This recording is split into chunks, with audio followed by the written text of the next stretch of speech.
Salut et bonjour tout le monde, chers élèves. Alors je vous fais la présente vidéo justement pour vous expliquer une activité bien évidemment d'introduction dans l'œuvre Antigone afin de pouvoir parler de la différence entre tragédie classique et tragédie moderne. Donc il faut de temps à autre revenir en arrière pour parler de la naissance du drame bourgeois et de l'exploitation des ressources mythiques dans la littérature et aussi dans la psychologie et la psychanalyse. Donc ces circonstances ont favorisé aussi un changement radical, soi-disant, entre parenthèses, de ce qu'on appelle la tragédie, pour qu'elle puisse aussi, elle, contenir les changements. Alors les changements sociaux, les changements littéraires, les changements intellectuels, les changements artistiques. Bien, donc cette tragédie moderne alors, a reçu tout un ensemble de modifications. Premièrement, il y a une modification au niveau de la libération, c'est-à-dire la tragédie a été libérée de l'ensemble des contraintes classiques, à savoir le non-respect en quelque part des règles de bienséance et aussi des règles des trois unités, c'est-à-dire la tragédie classique très longtemps connue par son respect des règles des trois unités, unité de temps, unité de lieu, unité d'action. Donc dans la tragédie moderne, il y a une certaine révolution contre cette tradition. Donc deuxièmement, il y a eu un mélange de genres et de registres, c'est-à-dire une tragédie n'est pas forcément une tragédie, mais il y a un mélange de ce qui est tragique, ce qui est comique et ce qui est dramatique, c'est-à-dire l'œuvre tragique n'est pas tragique forcément, mais il regroupe peut-être plusieurs formes théâtrales. Alors, changement au niveau des registres. Donc on trouve ce qui est tragique, ce qui est comique, ce qui est dramatique, ce qui est lyrique, ce qui est épique, etc. etc. Là, on va parler d'une autre modification, c'est celle des personnages. C'est-à-dire, la tragédie moderne va connaître l'introduction d'un ensemble de personnages populaires, alors que la tragédie classique exclut les personnages populaires. Par exemple, dans Antigone de Jour et Nuit, on va parler des gardes comme personnages populaires, on va parler aussi de la nourrice, on va parler de tout un ensemble de personnages tels que le page, etc. etc. Bien, une autre modification, ça s'intéresse cette fois-ci à l'absence de la répartition en actes et en scènes. C'est-à-dire, si la tragédie classique alors a été répartie dès le début par le dramaturge en actes et en scènes, dans la tragédie moderne, il n'y a pas cette répartition, mais on connaît le passage d'une scène à une autre par la montée ou bien la sortie d'un personnage sur scène. C'est-à-dire, le lecteur ou bien le spectateur arrive à saisir qu'on a passé d'une scène à une autre chaque fois qu'il y a un nouveau personnage qui fait sa rentrée sur scène ou bien sa sortie.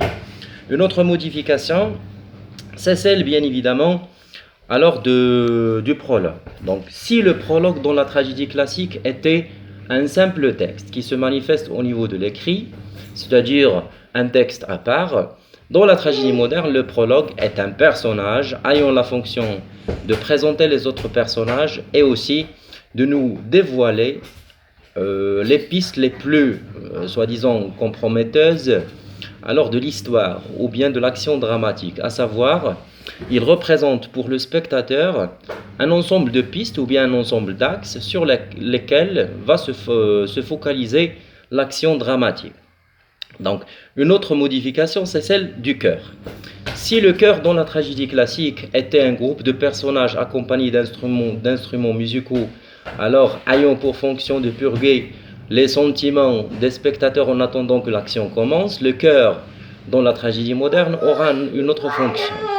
Alors, par exemple, dans Antigone de Jour et Nuit, il représente la raison de Créon, c'est-à-dire la raison ou bien la conscience de Créon. Donc, il va essayer de faire comprendre à Créon ce qu'il faut faire, ce qu'il ne faut pas faire, etc. Et ainsi, il a une autre fonction. Alors, il nous révèle de temps à autre alors les actions qui ont été passées sous le manteau ou bien en cachette, c'est-à-dire les actions alors qui ne sont pas racontées ou bien présentées aux spectateurs sur scène, mais ce sont des actions exclues de la pièce. Alors après, on assistera à une autre modification, c'est Par exemple, le mythe. Donc, on appelle la désacralisation du mythe dans la tragédie moderne. C'est-à-dire, si le mythe, à l'époque, dans la tragédie classique, avait une valeur religieuse, c'est-à-dire, on se rappelle que Oedipe était le roi, c'est-à-dire, il était un représentant de Dieu sur terre.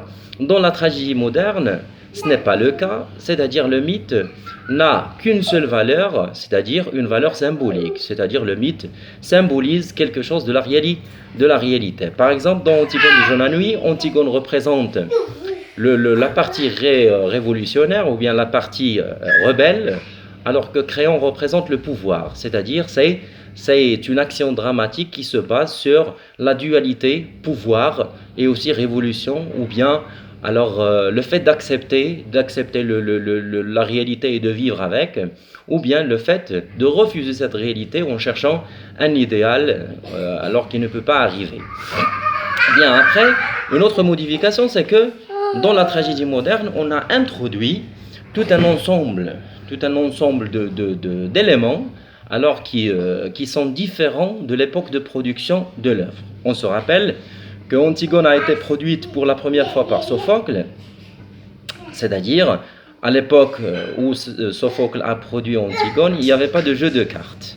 Les jeux de cartes que l'on retrouve dans Antigone de Joanna-Nui représentent des anachronismes, c'est-à-dire les anachronismes, ce sont des éléments qui se diffèrent de l'époque de production que l'on peut trouver dans une œuvre dramatique ou bien artistique. C'est ainsi qu'on a présenté presque la totalité des changements qu'a connus la tragédie pour qu'ils deviennent une tragédie moderne. Alors, je vous promets une autre vidéo dans laquelle je vais parler du mythe d'Oedipe et de sa relation avec la littérature en général et la psychologie et aussi le domaine du théâtre. Alors, pour parler aussi, en parlant du mythe d'Oedipe, on va parler des axes dramatiques ou bien de l'action dramatique qui va se dérouler dans Antigone de Joanna-Nui. C'est-à-dire la clé de la compréhension de l'histoire dramatique de Antigone de Joanna-Nui, c'est le mythe d'Oedipe. C'est-à-dire, alors, un conflit entre le pouvoir principal représenté par Créon et aussi un autre pouvoir, c'est un pouvoir idéalisant ou bien idéaliste, incarné par le personnage d'Antigone. Merci à vous.